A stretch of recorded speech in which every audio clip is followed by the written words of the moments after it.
Okay, then let's start the conversation tonight. So the conversation is going to be in two folds on these two major issues on the table tonight. The first one is just how the security situation have gone in the country today. I will look to provide some solutions tonight on the program, and also the APC congresses across the nation and how things have turned. Tonight on the program, I have Chief Salis Owolabi. Is a lawyer and a researcher. Of course, he has been talking about ways he thinks that things can change in the country. Well, also, I have a leader of the APC in Delta State, as a former governorship candidate in 2015 of the APC in Delta State, Mr. Ortega Emerhor. Thank you so much, my panel. Gentlemen, thank you so much for coming on the program. Thank you. Let's begin with the security situation before we go into party politics. Mr. Owolabi, you have researched and you were talking about what you think is a panacea for resolving what has become a major crisis in the country. If you look at the security situation, it looks so much before 2015, there was the issue of Boko Haram insurgency, which was a big one, isn't it? And now we've seen in perhaps a different dimension, where in the North Central region, how the herdsmen crisis is taking almost lost. I mean, we've lost a lot of people to that crisis. What do you think exactly is the problem? Yes, I think the problem is the kind of democracy that we're practicing. The presidential system of democracy is not really helping the issues, because a lot of Nigerian, the more aid you are able to produce, the more crisis you are able to produce and distribute to the people, the more political relevance that you gain in this country. There's really need to do a restructuring whereby the democratic system will promote love, will promote discipline, will promote, cooperation. But right now what we have is ethnic and religious crisis. People sit down in their religious turf, or they sit down in their ethnic turf, and they come produce problems, create problems, and then from there they get recognition.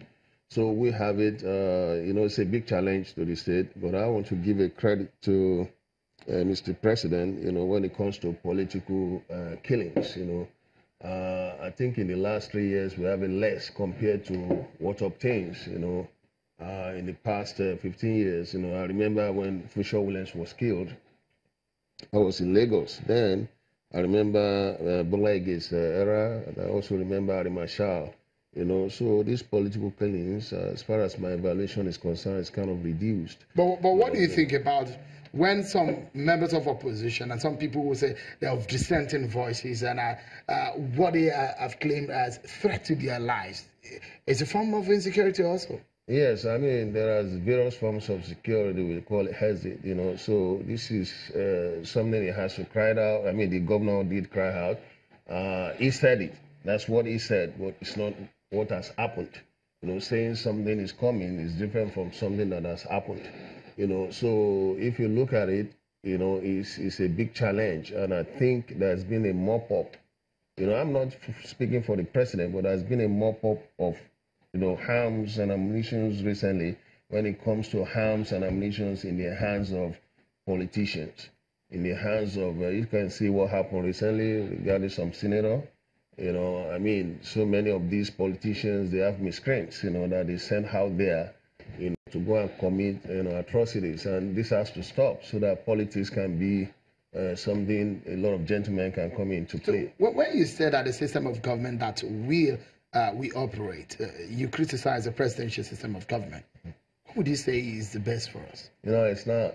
We are Nigerian, and I think there are foreign systems, that are picked up, like the parliamentary system was also foreign. It was picked up from, the British system, and the presidential was picked up from the United States system. It doesn't really help us, when it comes to... What do you think would be best then? Okay, I was advocating what we call an equity-based system. If you give me 2 minutes, I'll quickly explain. Because we have a diversity. Nigerian diversity is shaped by ethnicity and religion. So there's been an attempt to, address our diversity. One of those attempts is the creation of states. Okay, let me give you one example. If you have Abia State to give us 2 candidates, for example, who are competent to govern this country, and they give this evaluation to people of Abia. The people of Abia may say, okay, we want A compared to B. The same two people will be given to Kanu. Kanu may decide that they want B compared to A. So the A that wins in Abia wins Abia points. The B that wins in Kanu wins Kanu points. So they have 36 points to share. Within the A and B, let's say, A wins 30 points, then B wins 6 points. That means A, contesting from Abia State, wins to be in the Equities Council.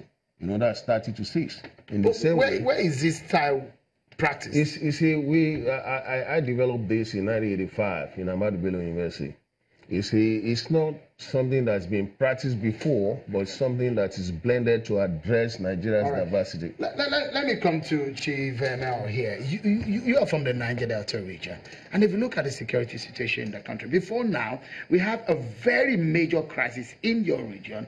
But now it looks so much that there seems to be some peace. From your own point of view, you were going to become governor of your state. For example, from your own perspective, what do you think was a major problem of this country when it comes to security? The truth about security, Shehu, as you know, is that people need to be engaged. We came from a PDP government where there was so much disruption of the system in terms of corruption and in terms of the resources of the country not being well and effectively used. And when you inherit a situation like that, you inherit chaos. But what the president has done, he ensured that the amnesty program, the agitation for it was on. He ensured that it was extended. Not only that it was extended, new personnel were put in place to administer it. And then there was engagement. You see, the Minister of Petroleum was out there, the Minister of Transport, the Minister of Niger Delta. They were all out there. The Vice President left Abuja and spent so much time in Niger Delta. And what you find from that engagement is that people begin to see that, look, the government is concerned about our welfare. Okay. Yes. All right, we'll take a break. When we come back, we're going to be talking party politics. Delta State, APC, the congresses, and the controversies. That's next on the program, everyone. Join us again.